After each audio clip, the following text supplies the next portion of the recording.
was a big reason why it took so long for me to speak up against this person in power, was because multiple women had already spoken up against him. Multiple women had already made reports for that. But in corporations, human resources is there to protect the corporation. Mm-hmm. And they frame it as like, they're there for you to go and report against sexual abuse. But the upper hand and the intention is to protect the people that could be a threat to the whole institution in itself. And so, I don't even know how to like go into that, but the whole theme of what I personally experienced with this person of power who I was under as a mentee. He was my mentor. I was his mentee. And me being the compassionate and loving person that I am, I saw his potential. I saw his heart. I saw what a beautiful soul he was. And yes, I also saw the evil. I saw the demons working in him. I saw the ways that he sacrificed himself so he could be in the position of power. He got into a position of power at a really young age. And there were sacrifices to be made. Women's lives that were destroyed while he elevated in power. And it goes back to Pablo Picasso. I knew that was coming. We talked about Pablo Picasso in an earlier episode. Motherfucker. But you will see trends of men elevating in power at the ruins of their wives, losing their absolute insanity. And they will often talk about how crazy their ex-wives or girlfriends were, but never mention a way that they had participated in that cycle of abuse. Ugh, it's crazy. But our lessons with the crone and realizing how we needed to transform from the maiden to the crone was because of these people in power, because we would see their innocence, and we would also empathize and understand why they were the way that they were. And we would use that as confirmation that we could keep them in our lives. But the truth is, the reality is that they are evil. They are actively participating in abuse against ourselves and other women too. So when I was brave enough to speak up about it, turns out homeboy was reported multiple times, but there wasn't enough evidence that could burn him to the fucking ground. But not just him. No, the corporation itself. And so when I turned in my whole document, like not even filling every single detail of the abuse at play, he was fired instantly. 4 days, I think. I reported it on a Monday. Yep. And then by Thursday, the executives were on their flight to go let him know time to resign. And that's the thing too, is that they encourage them to resign. Right. And like there was, oh God, because it's just protecting. Like we want to protect your position. Yep. But just so you know, you need to resign because we can no longer, you're a liability, brother. You're a liability. We love you. Thank you for what you've done. But you're going down if you continue at this position. Was there an apology for me? Was there even a conversation? Not even from HR. Not even from, you never got an apology. Yeah. Nope. No. Because that's a liability too. It's like I guess that's true. They're kind of claiming fault in a way by apologizing. Yeah. So they're just afraid of a lawsuit. That's the thing, is like these corporations are afraid of the liability in lawsuits. They're forgetting the human connection. The human connection and the despair and the suffering and the turmoil that was created was brushed to the side because of the fear of getting sued. Yeah. Are you joking? I mean, and the sad thing about this is that probably plenty of people listening to this have had similar experiences. And it's so brushed under the rug. I mean, yours was a really big one in a really big institution and infrastructure, arguably the biggest in this framework in the nation. Yeah. Where it was like the top of the top. And this person was like the top of the top. And yeah, it's maddening. It is maddening because, I mean, as your friend, I remember the first time you told me about him, and I could see so clearly what was happening is that you were seeing his light. I'll never forget the first time you told me about him, because I was like, oh shit, because I don't know. I just had the intuition that because I hadn't met him and, whatever, that there was something more going on here. And then hearing you talk about him and really see his light, I'm like, she's seeing herself again. She's seeing herself, I remember, and I remember you were like, girl, you're God.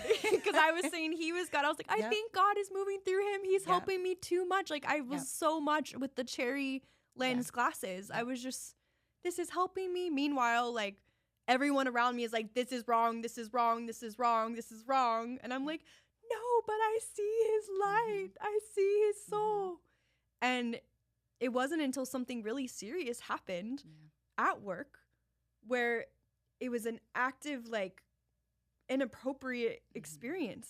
And I just said it so nonchalantly to you, and you're like, girl, that's inappropriate. So remember? Inappropriate. And that's the thing, is because these people are very good at what they do. They are very, very, very good at what they do. And as you just mentioned, parallel to him being abusive, wildly inappropriate, and even saying multiple times he's willing to risk it all for you and was actively doing so. Yeah, he would say you'd be worth the fire of losing my marriage. And, yes.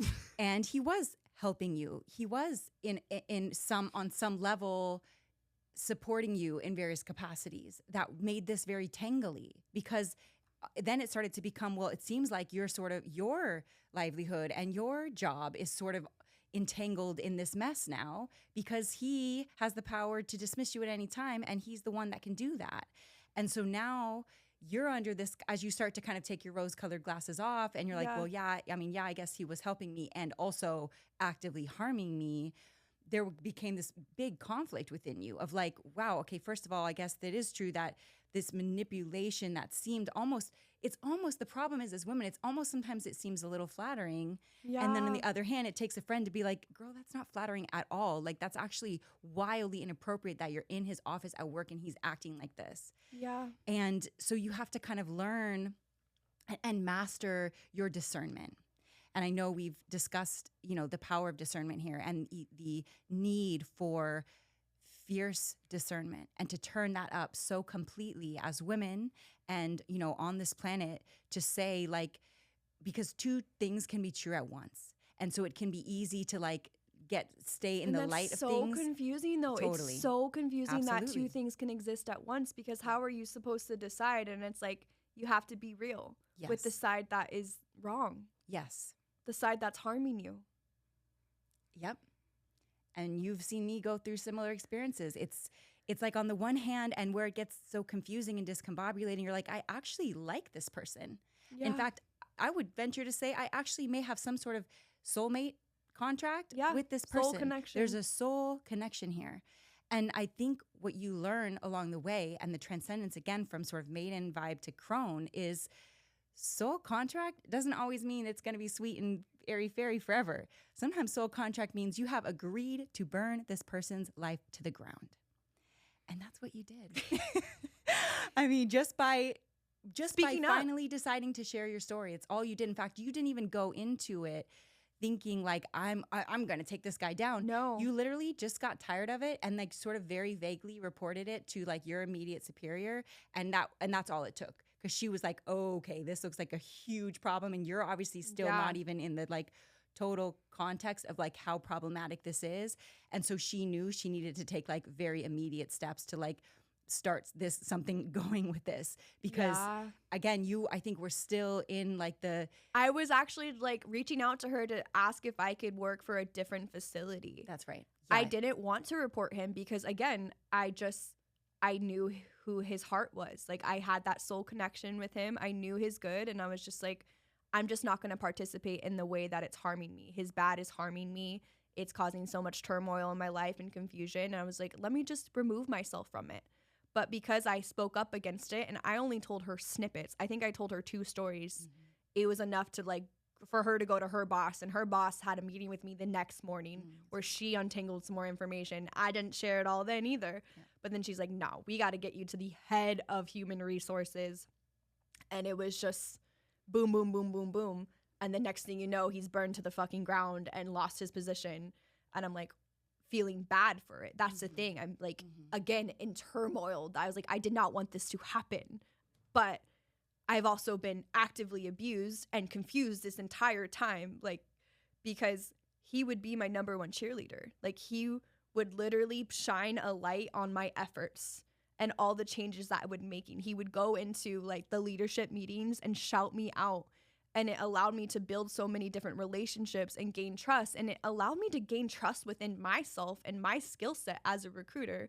But it was at the cost of getting sexually harassed underneath the surface of that. It's hard to believe that this happens so regularly. And, you know, and we're just in the framework of this being in corporate culture, kind of, you know, work culture with so many women. I mean, any woman, nearly any woman who's worked for some corporation has probably been sexualized at some point. And that's just one like fragment of the female experience. Whereas we haven't even touched on dating, you know, I mean, you know, you've been married for a long time, so you are kind of out of that market, but lucky for you because I'm not. And I mean, to be very transparent, my last boyfriend was 15 years ago. Now, I have dated seriously since then. I have actually even lived with someone since then. But like my last person that I like entered into a active relationship with was 15 years ago. Wow. And that's for many reasons. Partly because I was so deep in my healer framework at some point that I felt like I would say I'm not the relationship type because I felt like I was always healing these guys. And it was like, just, why would I do that? I'd rather literally sit at home on my couch by myself and do nothing instead of doing unpaid labor, you know, with the thanklessness that comes with that. And then since then, it's just been kind of a slow journey as I kind of went into my later 20s and early 30s of like, maybe I could. Maybe I should open to dating, maybe, because I just literally didn't date for like most of my 20s. And that's because I was deep in my path and deep in my work and building myself and yada, yada. And I just thought, you know, I had the story that like I wasn't sort of meant for partnership in this lifetime. And sometimes I still wonder if that's true, you know, because Ciara has seen me go through. And I'm like, no, there's divine union out there. She did it's literally just last distorted. night. It's distorted as F out there. It's exhausting. It is exhausting. And, you know, more recently, the theme for me has been men just leading with sex.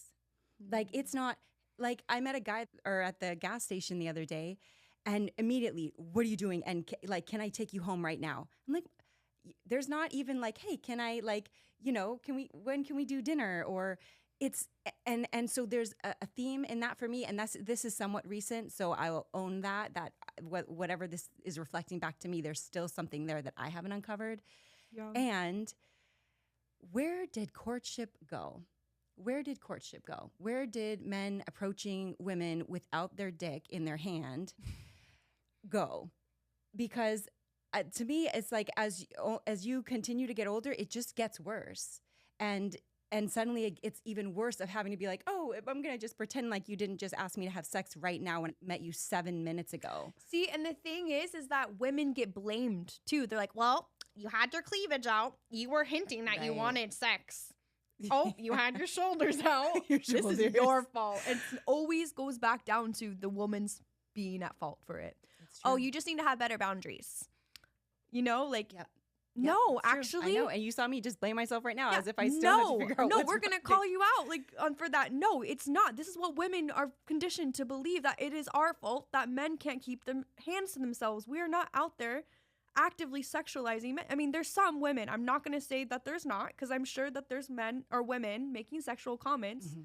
But the commonality is that women are the ones getting sexualized. We can't even walk down the street without getting whistled at. Yeah. I can't even go work out at the gym without being approached and harassed and like begged for my number, and it's a problem. It's not our fault. It is not our fault. Like, true, you said, where is courtmanship?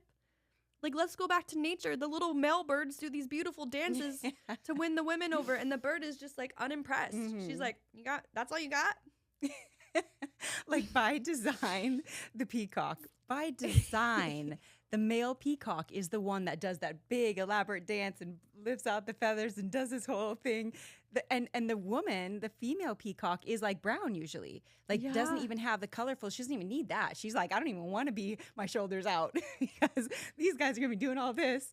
And like you're saying, half the time if you watch videos of the peacock male courting the female, he's doing this big, huge, like elaborate production, and as he is designed to do. And she's like, next, Yeah. his feathers are out of place, or whatever it is. Literally. Unimpressed. And I mean, so it's in nature that like courtship is in nature. It is by design, by the colors of these feathers that the man court the woman. And I don't think it's asking too much. And I'm in this energy right now because it's been in my face recently, and I'm obviously super annoyed by this. So I will be very clear and say there are still plenty of men who do court. I will give that because I'm not going to pretend like all men are this way. That is not true. And I have also been courted, and that's also a thing.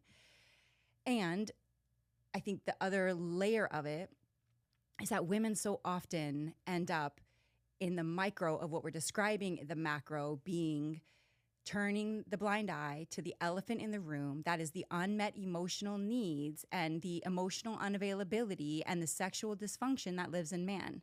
And so even if they court and everything goes good, and then eventually you get into the relationship and, yada, yada, it still is more often than not that the woman ends up doing all of the emotional labor in the relationship. And that, the guy just has no context for what we're even talking about here. And so she's carrying the emotional and the spiritual load totally thanklessly. And we're tired of doing that. We're tired of doing that. We're tired of the elephant.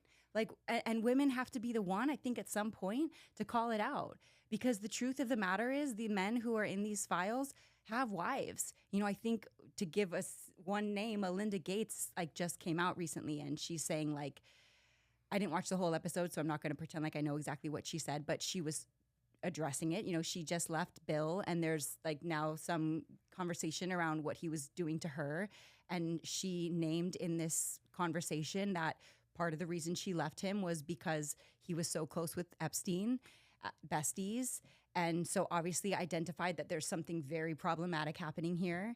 And, yes. And she probably can't even speak up against the truth of that. I'm sure she's signing That's an NDA the thing. or something. She's just like giving bits and pieces just to reveal what's actually happening and letting people dissect that information. Yeah. Because she's probably still in fear. I don't even think it's an NDA. It's probably like, this man has a lot of money and a lot of power, and I have the power to wipe her out and kill her if she does speak up against it. So let's just give clues. Like, that's the thing, is people are afraid to speak up about it because it comes at a cost. It could be your life. That's why Hillary Clinton got the nickname Hillary, because people would go missing. Yep. I mean, and imagine all these young girls. Where did they all go? What happened to all of them? I mean, in the files, they do talk about unaliving these people. And surely that happened over and over again. They're saying that some 1,000 of girls were sold from Turkey to these folks. And where did they all go? And it's sickening to even have to ask that question. And it's sickening to think that these are the people who run the world. These are the people who rule the world. These are the people who rule the world. And so there needs to be a drastic change immediately. And the cultural collapse needs to happen because the culture is built on this and built to support people like this. And it is the inversion of truth. The inversion of truth. That is why there's so much hidden and so much lurking in the shadows, because it's all been inverted to siphon energy from others, to give the worst people on this planet the power, when the true nature of things would be that those who are just spiritually gifted and vibrationally excellent would have the power. But they're being siphoned from by these people, because these people who are simply unwilling to face themselves and address their sexual dysfunction and their emotional dysregulation and absolute chaotic internal nature, they're just siphoning, sucking, like literally sacrificing other people because they're simply not willing to sit with and face themselves. And we've talked about this enough times on the show already, and we're only in episode 5. But it's an obvious, apparent problem. It is an obvious, apparent problem. And Ciara and I can sit here and call for revolution all day. And if it were up to us, we'd walk out this door and just start that. Yeah, with a torch.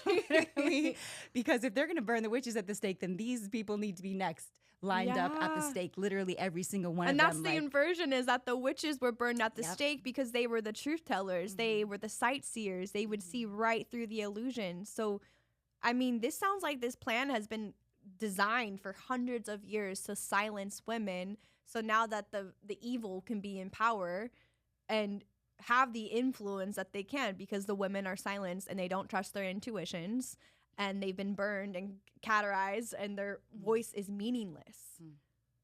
But ultimately, speak your truth, even if it's scary. It was absolutely terrifying speaking up just bits and pieces of what I just shared today. I'm like, oh my God, what are the precautions of that? Yeah.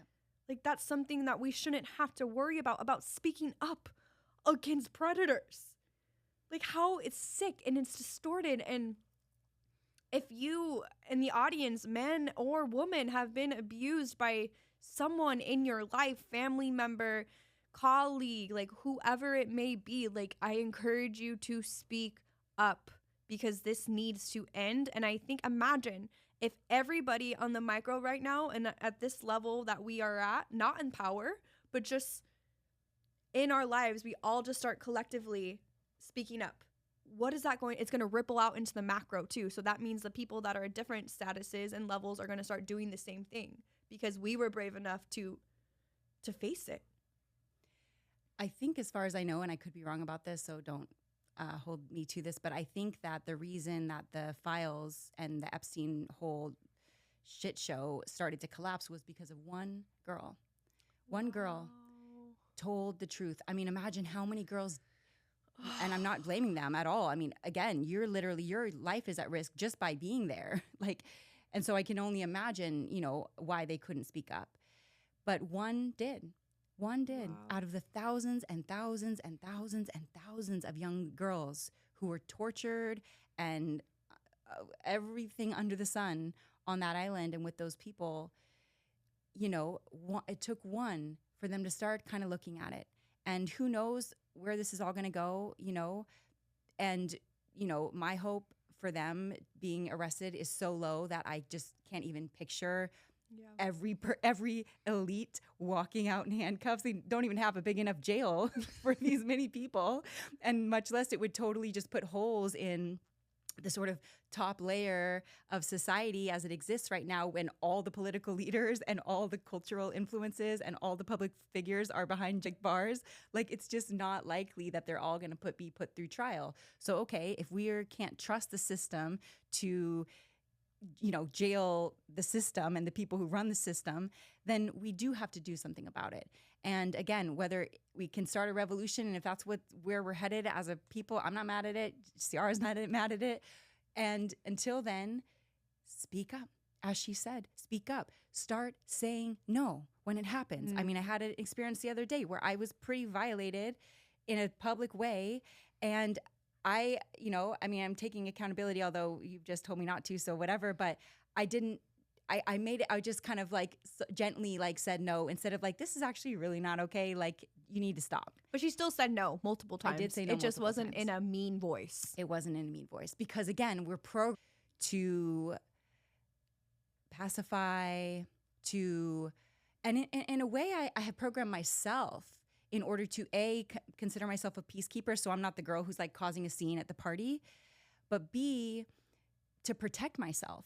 Because again, we don't know the response of these kinds of people. And because what they're doing is they're literally spewing their shadow onto you. And if you just say hey, no, then what you're doing is you're putting it back onto them.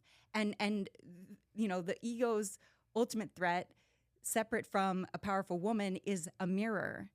And so you're holding up a mirror being do you see what you're doing right now and how actually inappropriate this is? And to even just say that, you never know. And so it's very rarely in the moment worth it, and hopefully we can address it later on with these people if that's how it comes down to, or you can just burn their whole shit down like Ciara has done. Unintentionally. But yes, unintentionally, it was necessary. I mean, it had to happen. It wasn't because you came out with this. I mean, you literally just finally got to a place where you're can I please change departments? Like, I just need out. I need out. You were not even trying. You literally were just asking for an out. And you gave a very vague reason why that was, problematic enough that the dominoes just went bing, bing, bing, bing, bing, bing, bing. And that's all that happened. It's literally all that happened. And I was okay. Yeah. I'm okay. Yeah, we're Yeah. we're always. I mean, here we are, still trying to figure out. We're still like, oh, am I okay? How, but also scary. how to talk about it publicly, yes, right? How do you talk about it publicly? Like, how do you talk about that and have people that don't know aware of the situation and they're like, oh shit, that's what happened, and it's like it's almost not fair because I still feel like I can get in trouble for that, but like. It's part of my healing process. Right. I need to heal from it. Like, I didn't get anything from this other than fear. If you have a dirty shadow, don't date a woman with a podcast. And not to say that you dated this person, because she definitely didn't. Did not. But we're just gonna lay out the blanket warning. If you have a dirty shadow, don't fuck with a woman with a podcast or a platform, dude. Whatever it is, like, be realistic with yourself. Because in this space, we're going to talk about it now. And it's funny because for so long as we sort of discussed what kind of content we would share and how personal we would get and how specific we would get, we often kind of led with both trying to protect ourselves, but even sometimes still trying to protect others and feeling bad. I mean, there's just so many levels and layers and tangliness to all of this that it's like, simply speaking, your story today is a big deal. And I know it's a big deal for you because we've talked about it so many times. We knew you probably would, but we always kind of wondered how it would go and how much you would share. And because it's tangly. And it's also like, just by you existing as a beautiful, powerful, elegant woman, you are under attack in these ways. And you showed up just by showing up at your job is like a literally just all smiley and presenting literally. And then all right, and suddenly now it's like you're being preyed upon. And we're tired. Like, we're asking the men to step up now. Like, seriously, fix this shit. And that's the thing too, is like, if you see, as a man, if you see a woman getting I guess preyed on, like, you can see it at the gym, like, you can see it on the streets, at the gas station. Like, if you see a man harassing a woman, speak up against it. Because I remember at the club, this man came up and like smacked my butt, and one of my guy friends was just like, oh hell no, I'm gonna kick his ass, and he literally ran after him and he's like, you don't ever fucking touch her again. God bless him. We need more. Men are our protectors. That is what we need you to do. They are our predators and our protectors, and that's the problem. Predators and that's the problem. They need to be our protectors. We're right. I mean, we are focusing on a very certain lens of men at this moment, and I want to continue to be clear that they are not all like this, obviously. So forgive us for, harping on them in this specific way. And, it seems like maybe the majority, and we're trying to figure out what do you need from us? And I mean, not even that anymore, because we're tired of carrying it. We're saying, fix your stuff, fix yourself, do the work.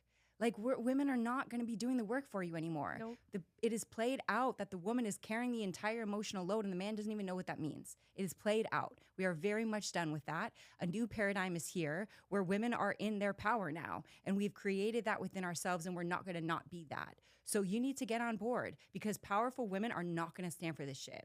Nope. We simply are not. We see right through it. And not only that, but because a true powerful woman works with the forces of the universe and of nature, your shit will be burned down for trying it with us. I mean, obviously, this literally wasn't even, you didn't go on a rampage like doing all this. It was just karma came knocking. Yep. And that's all that a divine woman really does. A goddess, she just reflects and holds the mirror back to karma. Everything that you have sent our way, right back at you. And we don't even do that intentionally. That is just our clear energy. Yep. Burn it to the ground. Burn this world to the fucking ground. And so it is. So it is. Yeah. Till next time. Let us know what you think. It's funny because as I'm closing out and saying that, I let us know what you think. Like, in the 4 or 5 episodes that we've had, like, we've had even comments that have sexualized us. And it's like, different angles. We We're want to see tired. in between We're your tired. legs. We're Stop. tired. We don't We're tired. we don't allow this No. into the space No, anymore. you are not welcome here. You are not welcome here in any way, shape, or form, professionally, interpersonally, in any way. You are not welcome here. And I think that's the energy that women need to carry now. Yep. Access revoked from anyone who cannot maintain themselves in your atmosphere. Access absolutely revoked. Access revoked. This is it. This is it. We are done. All right. Cool. Good talk. Thanks for listening. We came hard. We're gonna keep coming harder. Yeah, I think we're gonna just keep, the heat is just gonna keep turning up because the reality loves giving us content. That's right. That's right. We don't ask for it. It's just coming. It's coming. We're just existing. We're coming, and we're not gonna be quiet anymore. So, welcome to the Modern Day Goddess podcast. We'll see you next week. Bye, everyone. Bye.